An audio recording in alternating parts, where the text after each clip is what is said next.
నమస్కారం అండి, beauty with smile ఛానల్కు స్వాగతం. ఈరోజు మనం నిద్ర లేవగానే ఏం చూడకూడదో ఏం చూడాలో తెలుసుకుందాం. ఏ ఇంటి వారు ప్రాతకాలమే నిద్రలేస్తారో అటువంటి ఇంటిలోకి ఏ విధమైన దుష్టగ్రహాలు చేరకుండా చూస్తాను అంటున్నాడు అగ్నిదేవుడు. ఏ ఇంటి వారు ప్రాతకాలమే నిద్రలేచి తలుపులు చప్పుడు చేస్తారో అటువంటి వారి ఇంటి నేను ఒక్క క్షణం కూడా నిలవజాలను అంటూ జ్యేష్ఠాదేవి వాపోయింది. ఏ ఇంటి వారు ప్రాతకాల నిద్రలేచి దైనందిక జీవితాన్ని ప్రారంభిస్తారో అటువంటి వారి ఇంట రత్నఖచిత సింహాసనంలో కూర్చుని నేను సుఖిస్తాను, వారికి అపరిమితమైన ధనాన్ని ప్రసాదిస్తాను అంటూ కుబేరుడు అంటున్నాడు. ఆయువు, ఆరోగ్యము, దేహపుష్టి, తేజస్సు కావాలనుకునేవారు ప్రాతకాలంలో నిద్రలేవాలి అంటున్నారు అశ్విని దేవతలు. మరి నిద్ర నుండి మేలుకున్న వెంటనే కొన్ని వస్తువులు చూడటం శుభం కాదని, చేటు కలుగుతుందని శాస్త్రం.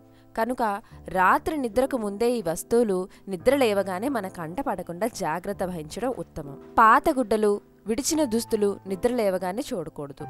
చెప్పులు, చీపురు కట్ట, కసువెత్తే చేటను చూడకూడదు. పులి, సింహం వంటి జంతువులు వేటాడుతున్న దృశ్యం ఉన్న చిత్రపటం కానీ, పక్షులు ఆకాశంలోకి ఎగురుతున్న చిత్రపటాలు కానీ చూడకూడదు. పగిలిపోయిన అద్దము, పగిలిన గాజులు, వాడిపోయిన పూలదండలు, వలలు వంటివి చూడకూడదు. పిల్లి, గుర్రం, పాము వంటి వాటి ముఖం చూడకూడదు.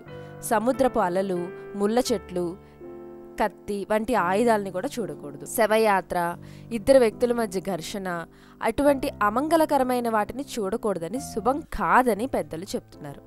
మంగళకరమైన వస్తువుల్ని చూడాలి. దైనందిక జీవితాన్ని ఆనందకరంగా ప్రారంభించడం శుభం, లాభం కలిగిస్తుంది. ఉదయం మొదలైన ఉత్సాహం రాత్రి వరకు మనకు తోడుగా ఉంటుంది. మొదటగా నిద్ర లేవగానే రెండు చేతుల్ని చూసుకుని కరాగ్రే వసతే లక్ష్మి, కరమధ్యే సరస్వతి, కరమూలే స్థితో గౌరీ, ప్రభాతే కరదర్శనం అని శ్లోకం పఠించాలి. మన చేతుల్లో దేవతలుంటారని శాస్త్రాలు చెప్తున్నాయి. ఇష్టదైవం చిత్రపటం చూసి, స్వామి ఈరోజు నాకు ఆనందకరంగా ఏ దోషాలు అంటకుండా గడిచేటట్లు చూడు అంటూ ప్రార్థించాలి. రెండు అరచేతుల్ని చూసుకుని ఇప్పుడు చెప్పిన మంత్రంని చదవాలి.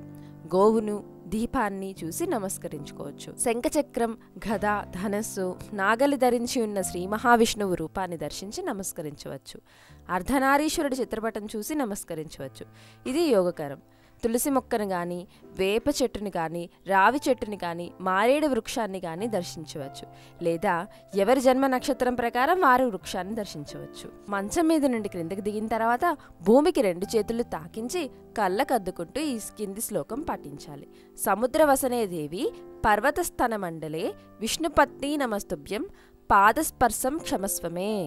పాదాలు బలంగా నేలకు తాకిస్తూ దిక్కకూడదు. మంచం మీద నుండి నేరుగా కాళ్లను భూమికి తాకించాలి కానీ వస్త్రాలపైన మరొక దానిపైన పాదాలు ఉంచకూడదు. మంచం మీద నుండి తిన్నగా లోహ వస్తువులపై కాళ్ళు పెట్టి దిగకూడదు. మంచం మీద నుంచి దిగేటప్పుడు మంచం కోళ్లు చప్పుడు చేయకూడదు. మంచం దిగిన వెంటనే చెప్పులు వేసుకోకూడదు. అలా ప్రాతకాలంలో నా భక్తుడు మేలుకుని, స్వామి నేను మేలుకున్నాను, ఇక నీవు మేలుకుని లోకాన్ని పాలించు అంటూ నాకు మేలుకొల్పు పాడాలి. అలా ఎవరు చేస్తారో అటువంటి వారి సకల సిరులను కురిపిస్తాను అంటూ సాక్షాత్తు శ్రీ మహావిష్ణువే సెలవిచ్చాడు. ఈ వీడియో మీకు నచ్చితే ఒక లైక్ కొట్టండి. ఇలాంటి మరిన్ని లేటెస్ట్ వీడియోస్ మీ మెయిల్ ఐడికి డైరెక్ట్గా రావాలి అనుకుంటే కింద కనబడుతున్న రెడ్ కలర్ సబ్స్క్రైబ్ బటన్ను క్లిక్ చేయండి.